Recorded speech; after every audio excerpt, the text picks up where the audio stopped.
Effectivement, il y a 12 modules dans la formation. J'essaie de tout segmenter, de mettre tout ça dans l'ordre. Pour moi, c'est important de passer d'abord par la partie explication théorique du phénomène parce que ça n'empêchera pas, si vous sautez l'étape, vous allez déjà commencer à vivre des sorties, mais au moment de décider ce que vous devez faire, là, vous allez être parfois perdu. Et donc, c'est là que c'est important pour moi de suivre dans l'ordre. Le premier module qui est la théorie, les explications.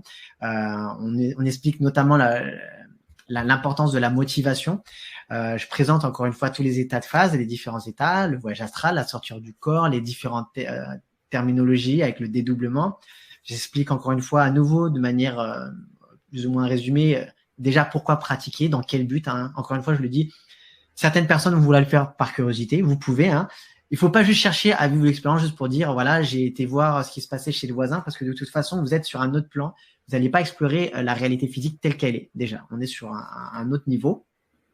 Et ensuite, derrière, je vais faire déjà une première approche pour expliquer comment l'aborder, avec quelle intensité il va falloir effectuer les différentes techniques, parce qu'il y a des facteurs de réussite. Ensuite, je présente la méthode la plus efficace pour réaliser, selon moi, la sortie du corps, qui était finalement déjà présentée dans le yoga tibétain. Donc, c'est déjà plus ancien que ça. Et derrière, bien sûr, j'y rajoute ma patte, voilà, par rapport à toutes les différentes techniques. Et encore une fois, je présente les différents facteurs. Ensuite, une fois qu'on arrive à sortir, comme j'expliquais, ça, en même pas 2-3 jours, même dès la première nuit, vous pouvez y arriver. Chez certaines personnes, vous allez peut-être mettre 1 semaine, 2 semaines ou 3 semaines. Ça, je disais, c'est les 30% plus bloqués par rapport à leurs croyances limitantes. Voilà, ou certaines peurs qui sont encore là, qui sont tellement puissantes qu'elles vont nous permettre de commencer à amorcer la sortie, mais on a des difficultés pour aller plus loin. Donc, arrive derrière justement le fameux module de l'approfondissement de l'état de phase. Donc, souvent des techniques méconnues pour justement, à partir aussi bien d'un rêve lucide que d'une sortie hors du corps, pouvoir rendre l'expérience vraiment extrasensorielle, dans le sens où on va vraiment, au niveau de tous les sens déjà que l'on connaît en temps normal, le toucher, l'odorat, l'ouïe, pouvoir développer, décupler tous ces sens.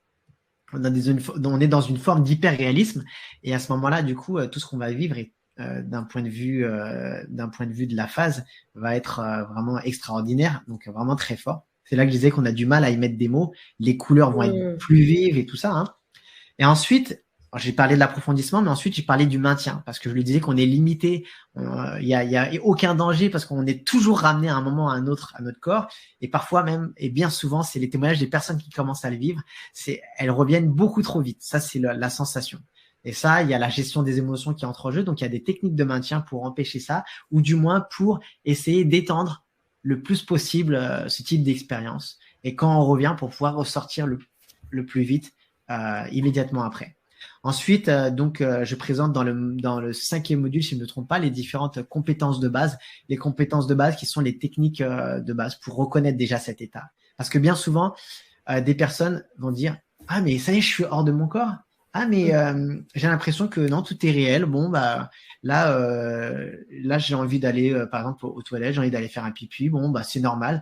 Et puis elles vont saisir la poignée de la porte, elles la sentent dans la main et disent bon bah je suis réveillée quoi. Et en fait, elles étaient dans la phase. Le temps qu'elles se posent toutes ces questions, elles reviennent à elles et disent mince, j'étais dans la phase. Parce que c'est tellement réel au niveau des sensations. Parfois, certaines personnes ont des difficultés pour voir au début, mais c'est pas grave. Et des fois, c'est tellement réel dès le début qu'on se trompe. Donc, du coup, il y a des petites techniques, comme dans les rêves lucides, des tests de réalité. Ensuite, dans les compétences de base, donc comment effectuer la séparation, revenir d'une paralysie du sommeil, donc très important, comment combattre sa peur, voilà, comment affronter les vibrations, etc. Ensuite, dans le 6e module, c'est la méthode directe. Voilà, la méthode directe, j'expliquais tout à l'heure, celle qui a été le plus longtemps véhiculée et qui est finalement plus fastidieuse, plus difficile. Donc là, il y a des différentes... Et encore, on y apporte notre touche avec Michael Raduga, justement, pour mélanger un peu cette méthode directe avec des techniques de la méthode indirecte pour pouvoir justement jouer sur des variations et essayer d'y rentrer plus facilement sans y passer des heures. Ensuite, je présente dans un 7e module une collection de plus de 40 techniques. Le 8e, c'est sur le rêve lucide. Donc voilà, toute une partie sur le rêve lucide, sachant que le rêve lucide, ça va être un effet secondaire de la pratique de la sortie du corps. Vous allez en avoir à coup sûr.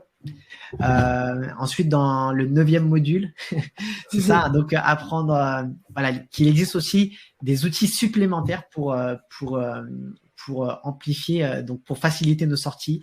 Certaines personnes parlaient de l'auto-hypnose, effectivement, dans le chat.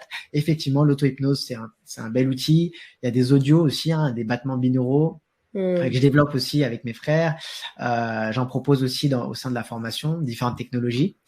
Et dans le 10e module, je vais parler justement des techniques une fois qu'on est dans la phase. Alors là, c'est vraiment pour pouvoir vraiment exploiter pleinement cet univers et s'amuser. Donc, comment se téléporter, si on veut aller dans l'espace, si on a des difficultés pour y aller, comment faire pour trouver un objet. Je parlais tout à l'heure de trouver un médicament, bah, comment le faire, tu vois, pour trouver ce médicament. Et donc, encore une fois, hein, les différents bénéfices qu'on va avoir une fois qu'on arrive à faire tout ça, parce que au lieu de simplement voler, de marcher, de flotter et de voir ce qu'il y a autour de nous, on va pouvoir vraiment interagir avec cet univers.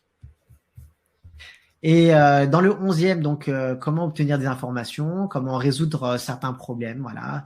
Parce que les informations, on peut les obtenir en voyant un être, entre guillemets, animé, c'est-à-dire sous forme humaine ou un guide ou un ange, mais on peut le faire en posant la question à un objet. Vous voyez une télé, vous posez la question, moi ça m'est arrivé plusieurs fois, et il y a un film qui se déclenche, j'ai l'image de ce film en noir et blanc, et puis j'avais la télécommande, je mettais avance rapide, arrière rapide, enfin, voilà, tout un tas de choses qui sont super intéressantes derrière. Et enfin, le 12e, donc pour moi, là, c'est vraiment celui sur lequel je m'intéresse pas mal, c'est l'influence de la physiologie pour l'auto-guérison, parce que cet effet placebo et à côté du coup le nocebo, hein, j'ai fait des expériences aussi dans ce cadre-là pour voir si on pouvait ramener une douleur, hein, parce qu'il y a des personnes qui témoignent parfois, j'ai ressenti quelque chose lors d'un cauchemar tout simplement, et je suis revenu, j'ai une sensation un peu bizarre. Et on peut le voir, tout cet univers des rêves, de sortie, tout ça, il y a une continuité dans tout. Donc c'est important de savoir qu'on peut créer de belles choses avec l'effet placebo. Et voilà, vraiment aujourd'hui, avec tout ce qu'on traverse, avec la situation actuelle, on sait qu'il y a tout un tas de maladies dégénératives, maladies chroniques, tout un tas de choses. Et si on peut apporter un peu de bien-être dans tout ça, je dis pas de s'en débarrasser pleinement, mais on peut littéralement agir, même si c'est de manière temporaire, si c'est juste soulager certains symptômes, bah, c'est déjà un vrai plus.